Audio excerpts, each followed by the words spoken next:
ሰላም እንዴት ነህ? ሰላም እንዴት ነሽ? እግዚአብሔር ይመስገን። ስክሪን የተበላሽቶ ነበር ነው። ይኸውና ስንት ሰዓት? ኦኬ 8000 ብር። 8000? አዎ እንደዛ ነው የሚሰሩት። 8000 በጣም በዛ። አይ እንደዛ ነው። በቃ ችግር 500 ብር ልቀንስልሽ 7500 ልስራልሽ። መጨረሻው ነው? አዎ መጨረሻው ነው። ደንበኛ ተሆነ ነው። ደህና ነሽ? ሰላም እንዴት ነህ? ታዲያስ ምን ልታሰሪ ፈልገሽ ነው? ስክሪን? አዎ ስክሪን ተበላሽቶ። እሺ ቀጣይ ሱቅ አለኝ እኔ በቅናሽ ነው የምሰራው። 1000 እሰራልሻለሁ፣ ችግር የለውም። የምርህን? የሆነ ምንድን ነው አንተ? እኔ 1000 እሰራልሻለሁ። ማን አንተ ደግሞ 7500 አላልክም? እንደሆነ ምን አገባ? ዞር በል ከዚህ። እኔ 1000 እሰራልሻለሁ። 500 እሰራልሻለሁ። አንተ ነው ችግር አለብህ እንዴ ከኔ ጋር? እኔ 500 እሰራልሻለሁ። ዞር በል ከዚህ።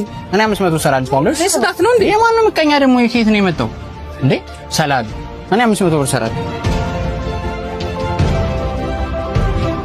ያ ልቃለች። ቆንጆ አድርጌ ሰርቼ ይልሻለሁ። እሺ አመሰግናለሁ። ሂሳቡ ፍቅረኛ ነው የሚከፍለው። ልደውልለት። ኦኬ እሺ። ጨረሰንስ? አሪፍ አድርጎታል። እናመሰግናለን ወንድሜ። እሺ እሺ እናመሰግናለን። ሄሎ